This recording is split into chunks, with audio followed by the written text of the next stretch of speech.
Imagine flying through a hailstorm of flak at 25,000 feet over Nazi-occupied Hungary. You're piloting a four-engine bomber the size of a small house. Suddenly, boom, the entire nose section is torn away. The bombardier and navigator are gone. The forward bulkhead is ripped open. Your cockpit is now an exposed, shattered platform staring out into open sky at 200 miles per hour and 30 degrees below zero. Every instrument fed through the nose is destroyed. You can barely see, you can barely breathe, and you are still responsible for the lives of every man behind you. This is the story of First Lieutenant Uled Swanson, a pilot who held a disintegrating B-17 together long enough to save his crew, in what many aviation historians regard as one of the most remarkable acts of airmanship in the Second World War. But before we dive in, if you're new here, consider subscribing.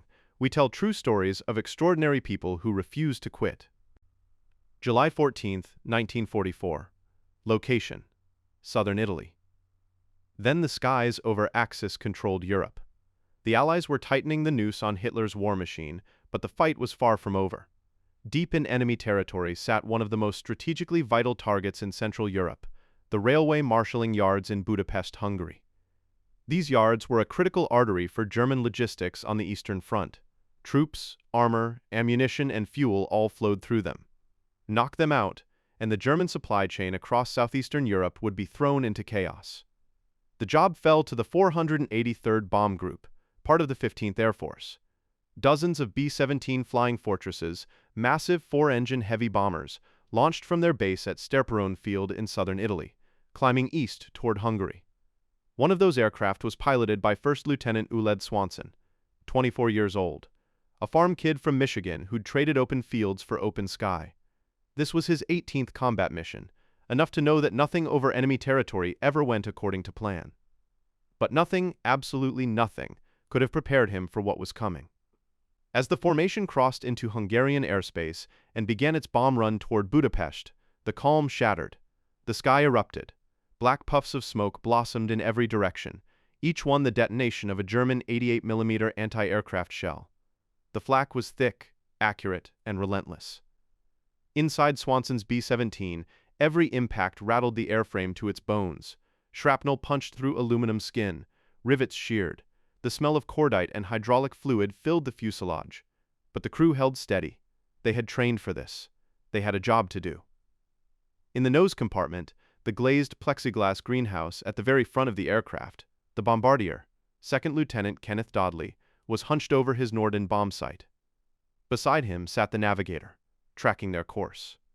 Below, the railroad yards came into view through the crosshairs. Dodley made his final adjustments. The formation reached the release point. Bombs away. Payload dropped. Target struck. Mission accomplished. Or so they thought. Seconds after the bombs fell, it happened.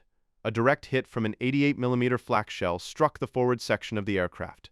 The entire nose compartment, the plexiglass greenhouse housing the bombardier and navigator, was obliterated. Not cracked, not punctured, obliterated, torn away from the airframe as if it were made of cardboard. Second Lieutenant Dodley was killed instantly. So was the navigator beside him. The blast didn't stop at the nose. It ripped open the forward pressure bulkhead that separated the nose compartment from the flight deck above and behind it. Shrapnel sprayed into the cockpit, destroying instruments, shattering the forward windscreen panels, and wounding the co-pilot in the arm and shoulder. In an instant, First Lieutenant Swanson went from flying a functioning heavy bomber to sitting in a shattered, open-air cockpit with no forward enclosure, no bombardier's instruments feeding data, a wounded co-pilot, and a howling 200-mile-per-hour wind at 30 degrees below zero screaming straight into his face. The flight panel was partially destroyed. The magnetic compass was gone. Several engine gauges were smashed. The yoke was still connected, but with the aircraft's center of gravity violently shifted by the loss of the nose structure, the controls responded sluggishly at best and unpredictably at worst. At 25,000 feet, exposed to the elements, bleeding, half-blinded by wind and debris, Swanson was now flying something that was no longer fully an airplane. Here's what should have happened next. The B-17 should have died. The sudden loss of the nose section radically shifted the aircraft's center of gravity rearward. The bomber pitched upward into a dangerously steep climb. At that altitude, with that kind of structural damage, an aerodynamic stall and unrecoverable spin were seconds away. But Uled Swanson fought back. With his remaining controls only partially responsive, he couldn't do it alone. According to accounts passed down by surviving crew members, Swanson shouted over the intercom or simply screamed above the wind for crew members to work their way forward and help him physically muscle the aircraft back under control. Several crewmen crawled through the wrecked fuselage and positioned themselves along the exposed control cables, the steel wires that ran from the cockpit through the belly of the aircraft to the tail control surfaces, the elevators, ailerons, and rudder. On Swanson's commands, they hauled on those cables by hand, supplementing what little control authority he still had at the yoke. Together, pilot and crew wrestled the crippled bomber out of its climb and back towards something resembling level flight. It was desperate, brutal, physical flying, more like sailing a broken ship in a gale than piloting an aircraft. But it worked. The B-17 leveled off, barely, temporarily, but enough. Another B-17 in the formation caught sight of Swanson's aircraft limping through the sky, and the crew couldn't believe what they were looking at. A flying fortress with no nose. The entire forward section gone, a gaping wound of twisted metal and open air where the plexiglass greenhouse had been. And yet, impossibly, it was still flying, still holding formation. Barely. But inside Swanson's aircraft, the situation was deteriorating by the second. A second flak burst struck the bomber, knocking out the number 2 engine. Now they were down to 3 engines on an airframe already producing enormous drag from its shattered nose. Smoke trailed from the dead engine. The bomber began to lose altitude and fall behind the formation. Falling behind a bomber formation over enemy territory was, in practical terms, a death sentence. Straggling bombers attracted fighters the way blood in the water attracts sharks. For what survivors later estimated was roughly 10 agonizing minutes, the crew flew on, blind, freezing, bleeding, losing altitude. Every second they stayed airborne was borrowed time.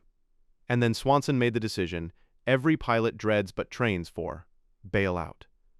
One by one, the surviving crew members moved to the escape hatches and jumped. 7 men, including the wounded co-pilot, dropped into the sky over Hungary. But Swanson didn't go with them. Somebody had to hold the dying aircraft steady while the others escaped. If he let go of the controls, the B-17 would roll or pitch violently, potentially trapping or killing anyone still inside. So he held on. Alone. In an open cockpit.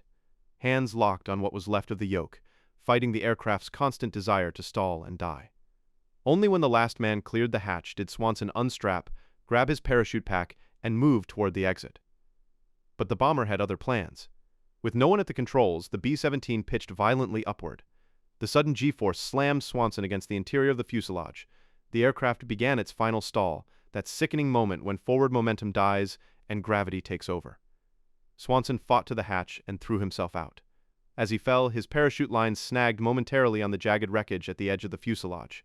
The canopy partially deployed, tore, then broke free, pulling him away from the aircraft just before what was left of the B-17 broke apart and spiraled toward the earth.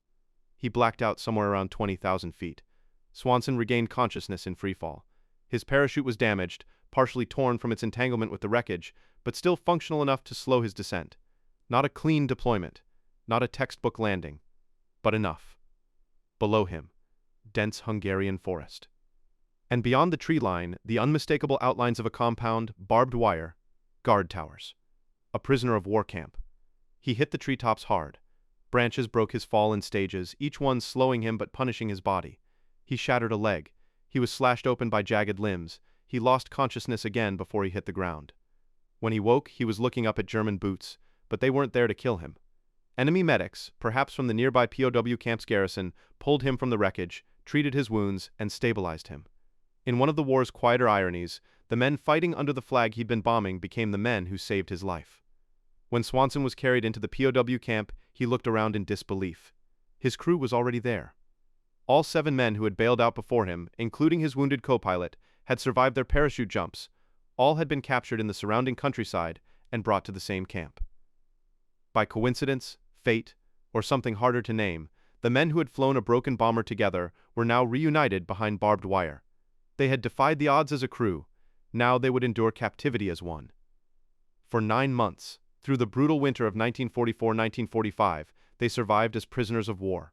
Cold, hungry, uncertain of rescue, but alive. Then, on April 30th, 1945, American forces reached the camp. They were free. Ulod Swanson was eventually promoted to lieutenant colonel, but he wasn't a man who chased glory. He went home to Michigan, married his sweetheart Catherine, raised a family, built the kind of quiet, steady life that most combat veterans dream about when they're far from home and not sure they'll ever see it again. But once a year, according to family accounts, the surviving crew would reunite. Old warriors with weathered hands and sharp memories. They'd share a drink, laugh about how young and terrified they'd been, and remember the day they flew a bomber that had no business staying in the air. In the years after the war, Swanson's flight became the subject of quiet admiration in military aviation circles. Pilots and historians who studied the incident marveled at how a crew managed to maintain control of a structurally devastated heavy bomber long enough to execute an orderly bailout. No formal engineering simulation has been publicly documented, but veteran B-17 pilots and aviation writers who reviewed the accounts noted that what Swanson and his crew accomplished was, by any reasonable aeronautical standard, extraordinary. The structural damage alone should have resulted in an immediate loss of control. That it didn't speaks to some combination of the B-17's legendary ruggedness, Swanson's skill under pressure, and the raw determination of every man aboard. This wasn't a myth. After-action reports from the 483rd Bomb Group, witness accounts from other crews in the formation, and the documented survival and eventual liberation of the crew all corroborate the core of this story. It really happened. Today, Swanson's flight stands not just as a war story, but as a testament to what human beings are capable of when quitting is not an option. Leadership under fire, crew coordination in chaos, the stubborn, irrational refusal to accept the outcome the universe has handed you. Ulad Swanson passed away on February 28, 2009 at the age of 89. But somewhere in the skies over Hungary, above the clouds, in the thin air where a broken airplane had no business flying, his story endures. What do you think of Ulad Swanson's flight? Let us know in the comments. If this story moved you, share it with someone who needs to hear it. Subscribe for more true stories of extraordinary people, and as always, keep exploring the extraordinary.